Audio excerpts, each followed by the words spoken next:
جیسے کچھ کوشچنز اور ہیں ہمارے پاس. جمیل صاحب ہیں اور انہوں نے بھی ایک ایپیسوڈ کا حوالہ دیتے ہوئے کہ ایک ایپیسوڈ میں جیسے کہ ہم نے ذکر کیا تھا حضرت ابراہیم علیہ السلام کی جب سٹوری چل رہی تھی کہ حضرت ابراہیم علیہ السلام سب سے پہلے مکہ تب آئے ہیں جب انہوں نے نوزائیدہ اسماعیل علیہ السلام اور بی بی ہاجرہ سلام اللہ علیہ کو وہاں چھوڑا ہے. اس کے بعد جب حضرت اسماعیل کی عمر 13 سال ہوئی تو اس وقت آئے ہیں, اور اس کے 17 سال بعد جب حضرت اسماعیل علیہ السلام کی عمر 30 سال تھی تو اس وقت وہ تیسری بار مکہ آئے ہیں, اور ان کی یہ حضرت اسماعیل علیہ السلام سے تیسری ملاقات تھی. اور یہ وہ وقت تھا کہ جب اللہ نے 13 سال کی عمر میں جب قربانی کا حکم ہوا ہے, اور 30 سال کی عمر میں بیت اللہ کی تعمیر کے لیے وہ آئے ہیں. اور جیسے کہ آپ نے اس ایپیسوڈ میں ذکر کیا تھا کہ اس کے بعد پھر حضرت اسماعیل علیہ السلام کی اور حضرت ابراہیم علیہ السلام کی ملاقات نہیں ہوئی. اسی کو بیس بناتے ہوئے جمیل صاحب پوچھتے ہیں کہ ہم نے تو یہ بھی سنا ہے کہ حضرت ابراہیم علیہ السلام اس کے بعد بھی حضرت اسماعیل علیہ السلام کے گھر آئے تھے, لیکن ان کی حضرت اسماعیل علیہ السلام سے ملاقات نہیں ہوئی تھی, ان کی وائف سے ملاقات ہوئی تھی. وائف نے انہیں کچھ زیادہ اچھا ٹریٹ نہیں کیا تھا, تو انہوں نے ان کی وائف سے کہا تھا کہ میرے بیٹے اسماعیل کو پیغام دے دینا کہ اپنی دہلیز بدل لے.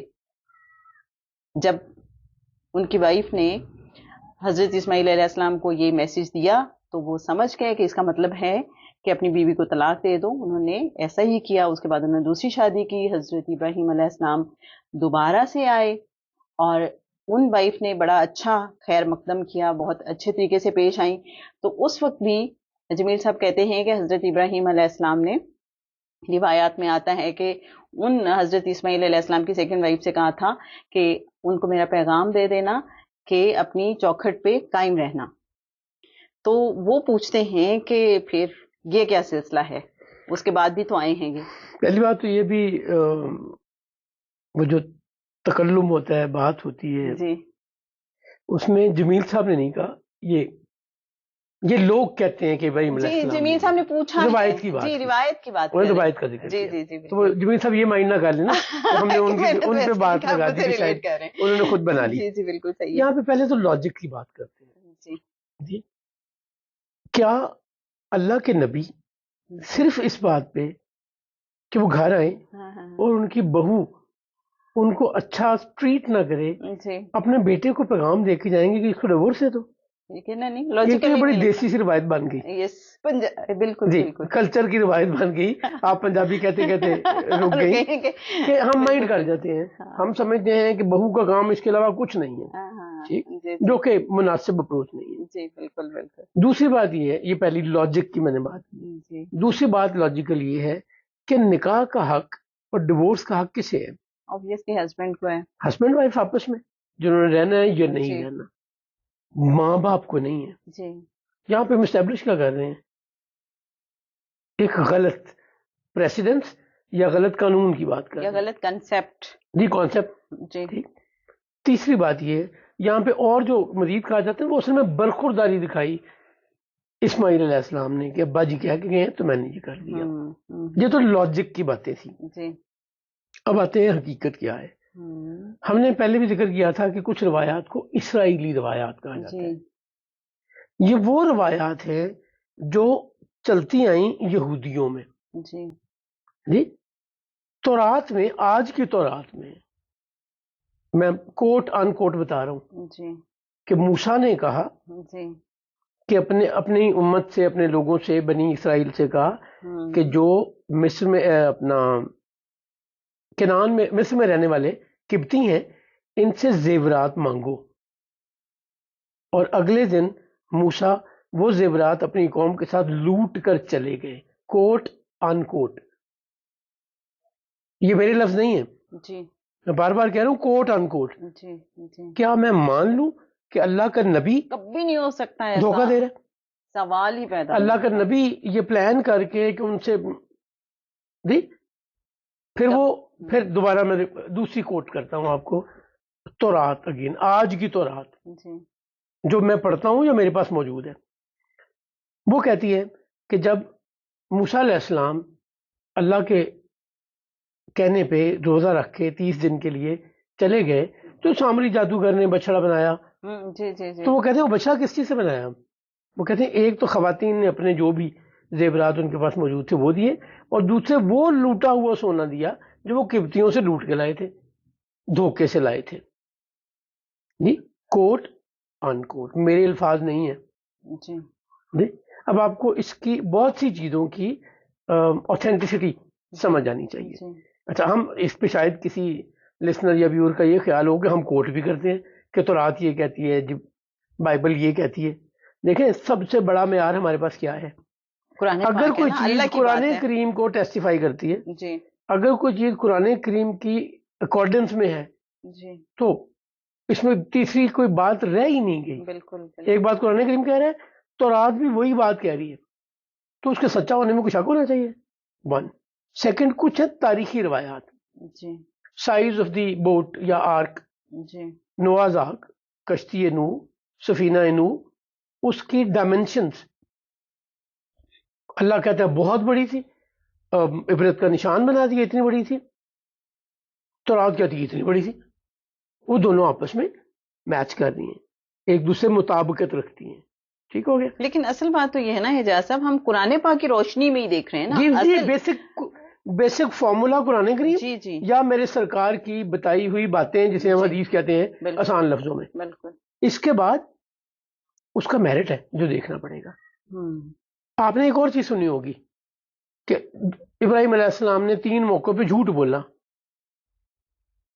جن میں سے ایک کہا جاتا ہے کہ جب بی بی سارا کو لے گئے فرعون کے کارندے, تو اس وقت ابراہیم علیہ السلام نے کہا کہ یہ میری بیوی نہیں ہے, میری بہن ہے. نہیں, یہ ساری وہ چیزیں ہیں جو گھڑی من گھڑت نظر آ رہے ہیں, من گھڑت ہیں جی, یہودی روایات ہیں. تو ہمیں ضرور ان چیزوں کا خیال کرنا ہے. ہمیں اللہ نے عقل شعور دیا اور فارمولاز بتا دیے کہ سب سے پہلے قرآن کریم ہے, اس کا سرکار ختمی مرتبہ ہے.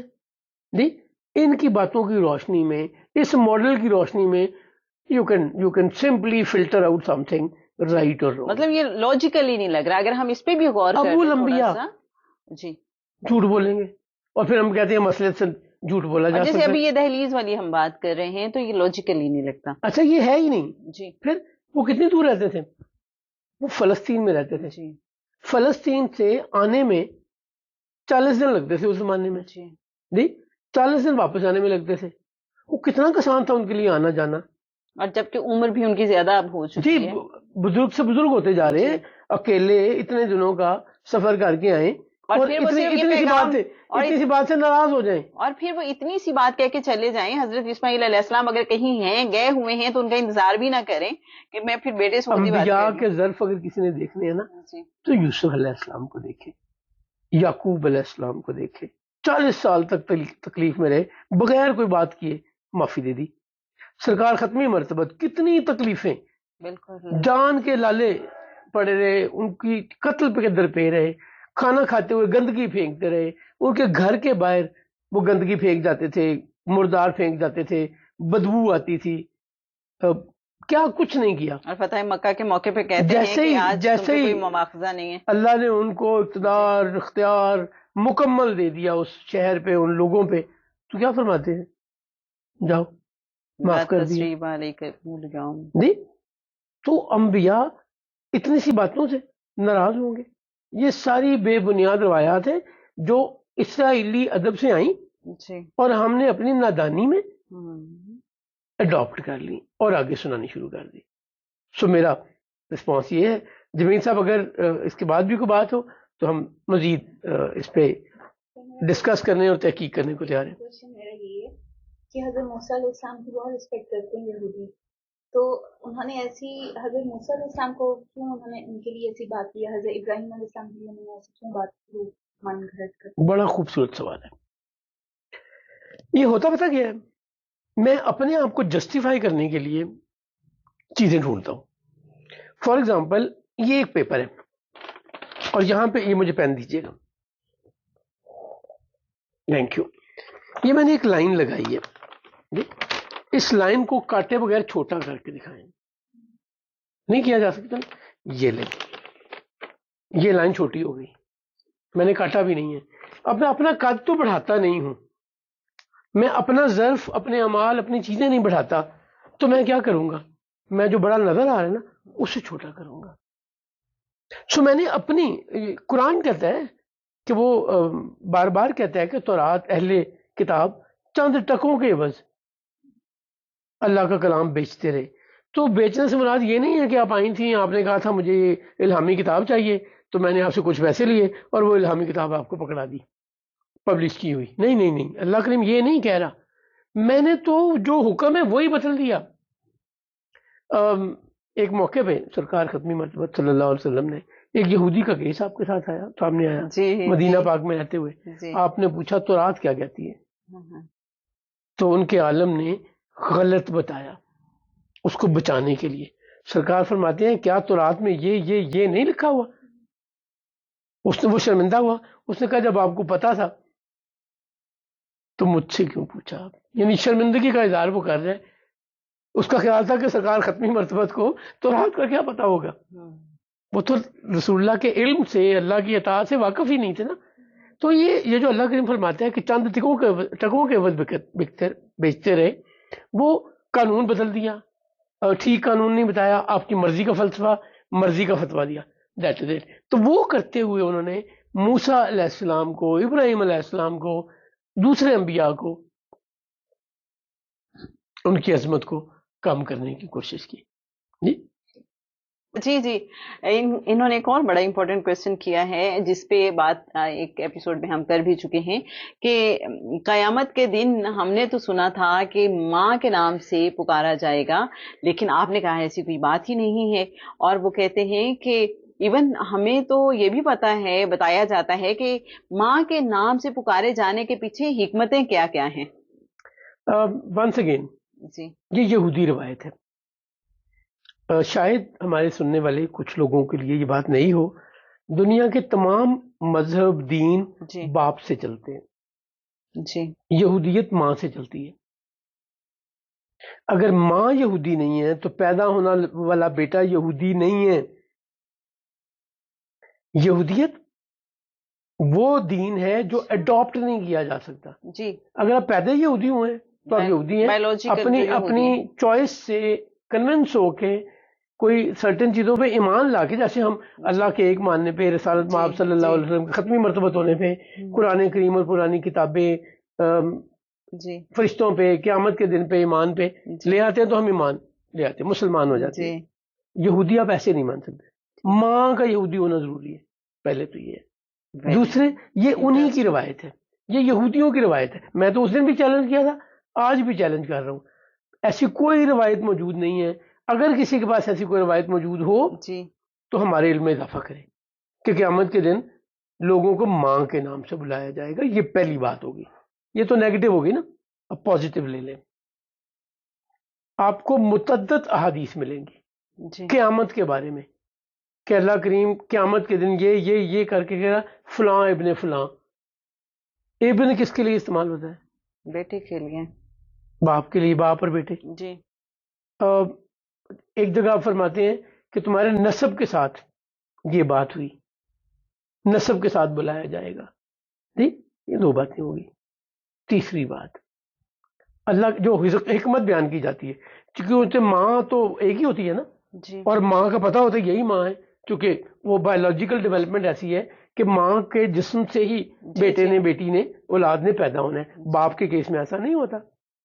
سو حکمت یہ بیان کی جاتی ہے کہ اس طرح کسی کو پتہ نہیں چلے گا کون کس کا بیٹا ہے. یہ حکمت دی جاتی ہے. اللہ پردہ رکھے گا. اللہ تو اس دن کے بارے میں بتا رہے ہیں کہ ہر چیز بولے گی، ہر کسی کا اصل سامنے آ جائے گا. میرے ہاتھ، میری آنکھیں، میرے کان میرے خلاف گواہی دے رہے ہوں گے. یہ وہ ایک دن کسی بزرگ سے کسی نے سوال پوچھا، میں وہاں موجود تھا، بڑا ہی ویلڈ اور تکلیف تھے.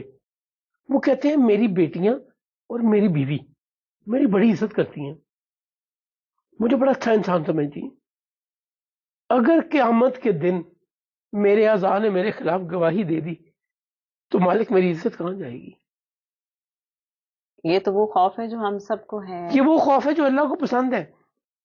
کہ میں اس کے خوف سے معافی مانگوں اور آئندہ یہ کام نہ کروں، جو ہو گیا اس کی توبہ کروں، وہ مالک معاف کرنے والا ہے جی.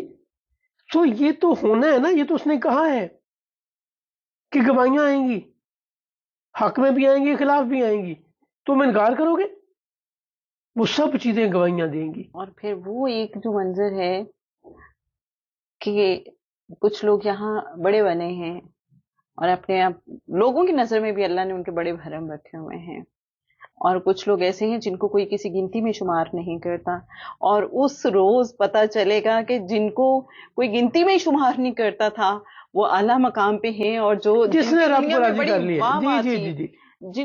اور دیکھیں میں وہ لائن میں کہیں بہت آخر میں کھڑے ہیں. رخسانہ میں بہت بڑی اچھی باتیں کرتا ہوں. کیا سچائی دل میں بھی ایسا ہی ہوں؟ کیا میں اپنی شہرت کے لیے یہ سارا کچھ کر رہا ہوں؟ کیا میں فیم کمانے کے لیے، پیسے کمانے کے لیے کر رہا ہوں، یا میں اللہ کو راضی کرنے کے لیے کر رہا ہوں؟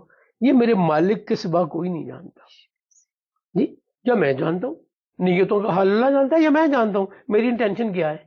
وہ قرآن کریم کی سورہ الزلزالیہ یا الزلزال جس میں زلزلوں کا ذکر ہے آخری چیزیں جی، اس کے آخری 2 آیتوں میں کیا ہے؟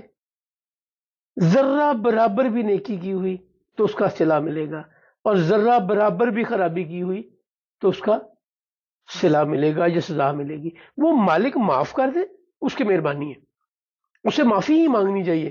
لیکن اصول اس نے بتا دیا ہے کہ کسی سے اچھا کیا ہے تو میں تمہیں، یہ نہیں ہو سکتا کہ تم نے کسی کے ساتھ اچھا کیا تو تمہیں اس کا کریڈٹ نہیں ملا، اور اگر تم نے میرے کسی بندے کے ساتھ زیادتی کی، ظلم کیا، اور تم سمجھو کہ بچ جاؤ گے، تو ایسا نہیں ہے. یہ خیال کہ اس دن پردے رہ جانے ہیں یا اللہ نے پردے رکھنے ہیں، وہ تو حالات یہ ہونے ہیں کہ میرے والد نے مجھے نہیں پہچاننا، میری والدہ نے مجھے نہیں پہچاننا، میں نے اپنے بچوں کو نہیں پہچاننا، میں نے اپنے بہن بھائیوں کو نہیں پہچاننا. نفسا نفسی کا عالم ہوگا، ہر بندے کو مصیبت پڑی ہوگی. تم کون ہو بھائی؟ پتہ نہیں، مجھے اپنی پڑی ہے، میری جان چھوٹ جائے کسی طرح. وہ انبیاء کے پاس بھاگ رہے ہوں گے، انبیاء کہیں گے ہماری آج نہیں چلنی، سب اکٹھے ہو کے رسالت میں آپ صلی اللہ علیہ وسلم کے حضور حاضر ہوں گے کہ اگر اللہ سے کوئی اس وقت شفاعت کی سفارش کر سکتا ہے تو آپ کر سکتے ہیں. ویسے جیسے مختلف ہی منظر ہیں، آپ نے کہا پردے والی بات، تو مجھے تو وہ حدیث ابھی یاد آ رہی ہے جب اللہ کریم ایک پردے میں ایک شخص کو چھپا لے گا اور اسے کہے گا یہ دیکھ یہ بھی گناہ کیا تھا نا تو نے، یہ بھی کیا تھا، یہ بھی کیا تھا، یہ بھی کیا تھا، یہ بھی کیا تھا، اور اسے سارا کچھ اس آدمی کو یاد آتا رہے گا اور بندہ سے ڈر رہا ہوگا، اور اللہ کہے گا دنیا میں بھی میں نے تیرا بھرم رکھا تھا، اور میں تجھے رسوا نہیں کروں گا. ابھی آپ کے پاس آتے ہوئے رستے میں اتفاق سے میں یہ حدیث پڑھ رہا تھا، یہ مسند احمد کی حدیث ہے جی. دیکھیں واپس اپنی ڈسکشن کو کلوز کرنے کے لیے، یہ اسرائیلی روایت ہے کہ ماں کے نام سے پکارا جائے گا. یہ ہمارے دین کی روایت نہیں ہے.